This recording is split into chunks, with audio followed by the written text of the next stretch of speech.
Hello again. In this video, um, I want to look at the tutorials. Now, um, usually I'll ask you to do this during your practical slots, but since this is the MCO, and there's no point in having you won't be having any practical classes anyway, so I can just give them to you, and then you can do it at any time you want. All right, but I will give you a date where you'll have to submit these files for me as a record and for me to give you marks. Now let's look at the first one. This is as I mentioned in one of the videos. I said something like I wouldn't want to give you a very thorough lecture on this because this only works if you do some practice. Okay, this is the purpose of this tutorial. So let's look at I'm looking at this file, tutorial pedigree. It's got 2 pages, but don't worry about the second question just yet. This one is more of an opinion, but never mind. So let's look at this question. So here you're given 4 pedigrees. Okay, so for each of the pedigrees, you are to work out. For each pedigree, you answer these questions. In fact, I've actually used this in many years ago, in the exam many years ago. So as I mentioned in the previous previous lectures, I said, in human genetics, when we want to investigate pedigrees, we don't conclude if one is correct. What we do is we have all the different possibilities, and what we normally do is to eliminate what anything that's impossible. So we do elimination, and we are left with possibilities. That's why you have all these questions. So now let's look at pedigree A. For that purpose, I think I will need to switch to my desktop. Sorry, desktop as in the top of my desk. I've got a board set up so that I can work out with you how we do this. I'll show you how we do pedigree A. All right. Okay. So you can see my shadow and so on. So I hope it's not that distracting. But you can see the pedigree. This is the same pedigree. So let's work this out. Um, so now the question is, can the trait be inherited in autosomal recessive?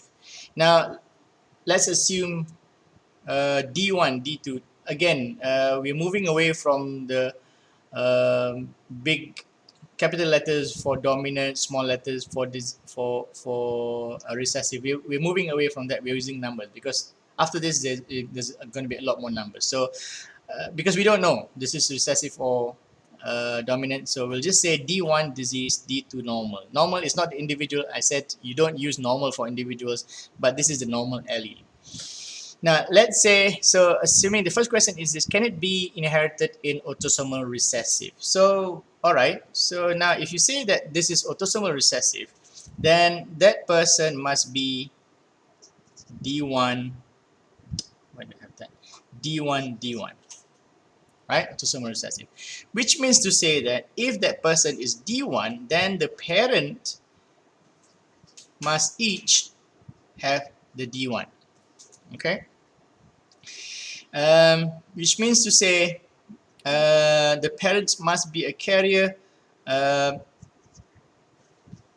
parent cannot be homozygous. If the parent is a homozygous, that means they must be affected as well. So the parent must be heterozygous, D2, D1, D2, D1.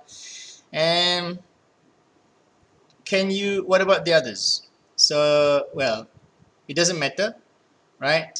As long as each of these individual do not inherit both the D1s, then possibility is that you may get this as autosomal recessive disorder. All right. So, answer to that question: can the trait be inherited in autosomal recessive fashion?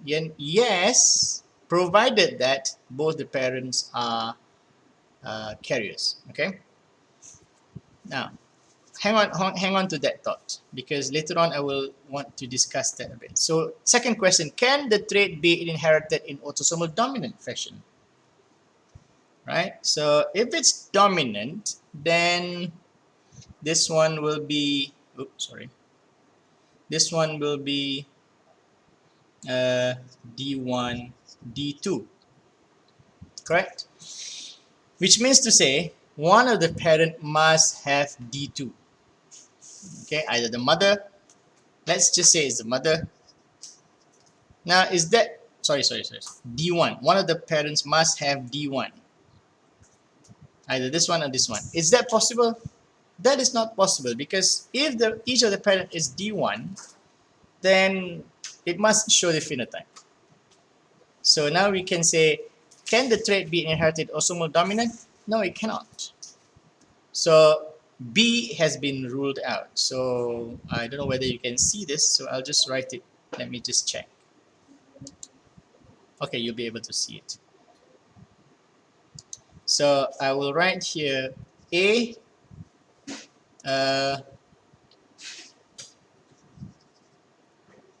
there is a possibility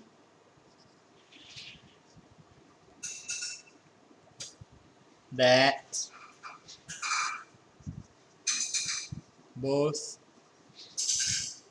parent is carrier.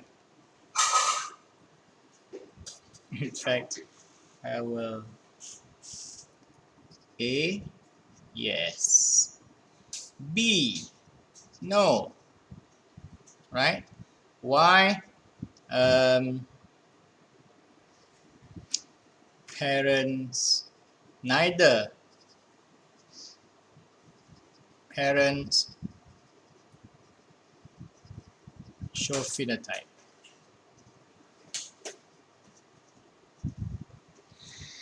We're going to see, can the trait be inherited in X-linked recessive? Okay, X-linked recessive. That means if it is X-linked recessive, then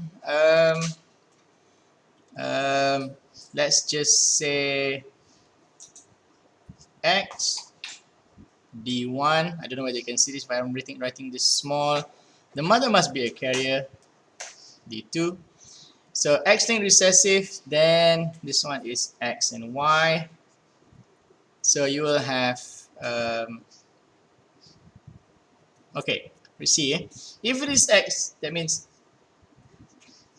X dy, X di Y, right?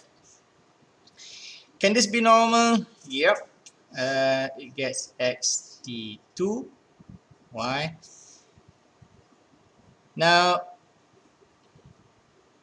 we don't really care about the other two daughters, because they don't show the phenotype. I mean, this is recessive, only the mother has it, so they could be carriers which you don't see phenotype. But the bottom line is that this is correct. That person may be affected because he has inherited the disease X from the mother and the Y from the father. And why this person is not affected is because he inherited the normal X from the mother. So answer for C is my yes. Explain why. Because it says give appropriate reasons, right? So yes, because mother could be carrier. And then you go on and on and on. Can be X-linked dominant. If it's X-linked dominant, that means one of the X's. Can it be X-linked dominant? You tell me. It's quite clear that it cannot be, because if it is X-linked dominant, then the mother must show the phenotype. Right? It cannot be the father, because father cannot transmit X to X. So if it's X-linked, it must be from the mother, and then if it is dominant, then the mother must show the phenotype. So D, no. Why? Mother